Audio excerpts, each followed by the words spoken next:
Halo guys, selamat siang. Saya Yulia Pangestuti. Biasa dipanggil Yuli sih, panggil aja Yuli.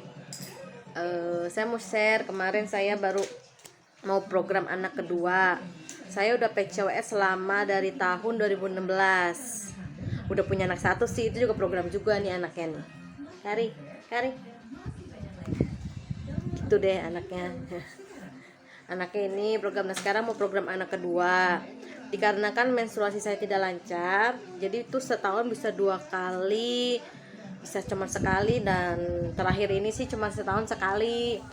Terakhir lebaran kemarin dan sampai sekarang belum mens. Jadi kemarin ceritanya saya udah mau mulai lagi untuk program hamil.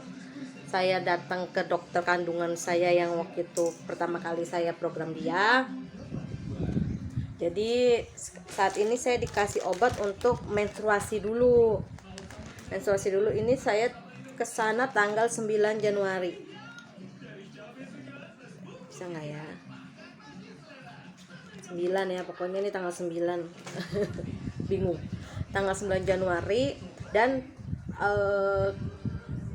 minum obat ini ada 2. Ini cuman yang masih sisa, ini yang satu lagi nggak tahu deh kemana nih, dihilangin bocah ini. Ada 2. Nah, yang itu sih 10 hari habis. Yang ini masih ada, tetap saya minum sampai sekarang. Kemarin pas hari kemarin sore sudah mulai flek dan saat ini udah deres. Nah, ini kata dokternya emang dilancarin dulu, dan sebelum mens juga selama minum obat dari dokter itu juga saya disuruh diet. Karena di bagian perut saya banyak lemak. Untuk timbangan untuk berat badan saya sendiri sih nggak begitu naik banyak, tetapi kata dokter hanya untuk mengurangi lemak yang ada di perut.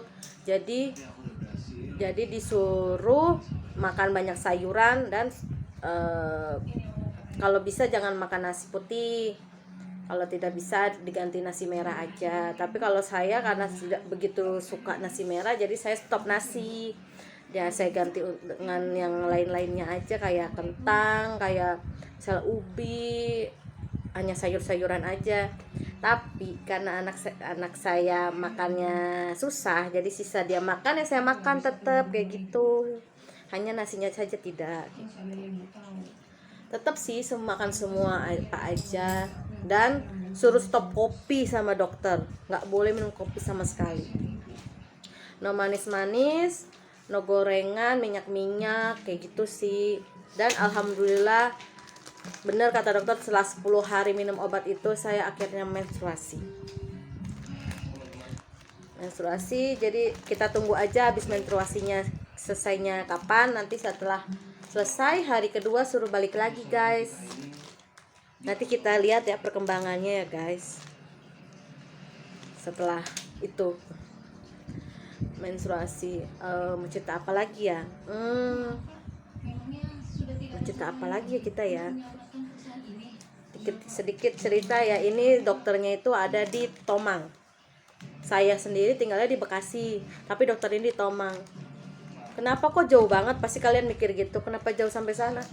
Kenapa? Karena saya cocok di sana gitu. Dan kalian kalau yang mau program, hati-hati ya, lihat untuk ke dokter kandungannya. Nggak semua dokter kandungan tuh bisa untuk program hamil, karena ada dokter kandungan itu kan titlenya SPOG. Nah kalau yang SPOG doang itu nggak menentukan kalau dia program hamilnya akan berhasil. Dan gitu mungkin bisa dengan berhasil mungkin dengan orang-orang tertentu. Cuman kalau orang yang ada masalah di dalam kandungannya, rahimnya atau dan lain-lain, itu nggak bisa, karena mereka tidak mengecek sampai sedetail itu kayak gitu. Jadi kalian kalau mau ke dokter kandungan itu harus dokter kandungan yang ada spesialnya SPOG, K. K itu khusus untuk infertilitas gitu. Jadi kalian akan dicek, misalnya dicek dari luar untuk rahimnya, untuk USG perut itu tidak kelihatan, kalian akan dicek untuk USG transvaginal yang dimasukin kayak alat panjang gitu ke vagina kalian kayak gitu. Nah, nanti ketahuan di sana kalian ada masalah dengan sel telur kalian atau tidak, ada masalah dengan vagina, apa ya, endometritis ya kalau nggak salah sih, saya lupa juga sih kata-kata. Cuman waktu itu pertama kali saya hamil anak saya yang pertama, itu waktu itu dicek kayak gitu, dan ternyata saya mengalami apa namanya PCOS sindrom kayak gitu. Jadi sel telur saya tuh kecil kayak gitu, kecil, dan kata dokter ada resistensi insulin di dalam darah saya, karena mungkin katanya orang tua saya mempunyai riwayat diabetes. Emang benar, papa saya itu mempunyai riwayat diabetes. Saya juga kurang tahu itu sejak dari kapan, cuman kata dokter nggak apa-apa sih asal mengurangi manis-manis kayak gitu.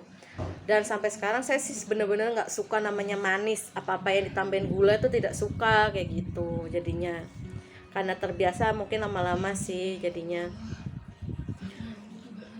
Tapi untuk diabetes saya sendiri angkanya sih rendah, jadi saya nggak ada yang namanya diabetes, nggak ada kayak gitu. Cuman di darah saya ada resistensi insulin gitu.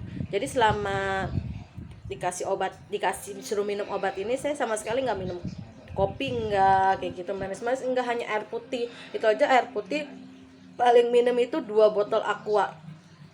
Saya mengerek karena saya minumnya itu 2 botol biar bisa takarannya. Kalau untuk pakai botol-botol kayak Tupperware dan lain-lain kayak gitu susah, kadang suka nggak habis malah.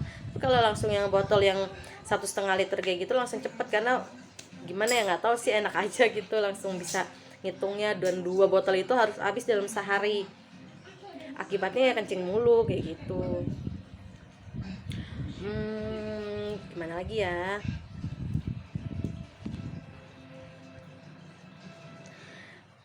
selama ini minum obat sehari sekali kayak gitu, sehari sekali. Makan juga makan sih harusnya sih sarapan, harus terbiasa sarapan, tapi saya nggak terbiasa sarapan, jadi nggak pernah sarapan, hanya makan siang dan makan sore gitu. Nggak jajan, nggak makan apa-apa, cuman hanya makan kentang, kadang kentang sama labu aja, terus sama proteinnya itu hanya ayam kayak gitu. Oke guys, sampai situ dulu, nanti kita lanjutin setelah saya kelar mens ini ya. Ini tanggal 21, hari ini tanggal 21 Januari. Saya udah mens udah mensnya sih bukan hari kedua sih, saya kurang tahu hari kedua karena kemarin sore ya. Pokoknya ini udah deres. Nanti kita tunggu sampai kelar mens, dan hari keduanya, mungkin hari kedua atau ketiganya saya akan balik ke dokter lagi. Nanti saya share lagi obat apa yang dikasih dan apa aja yang saya lakukan di sana di dokter nanti. Oke guys, sampai jumpa, see you next time.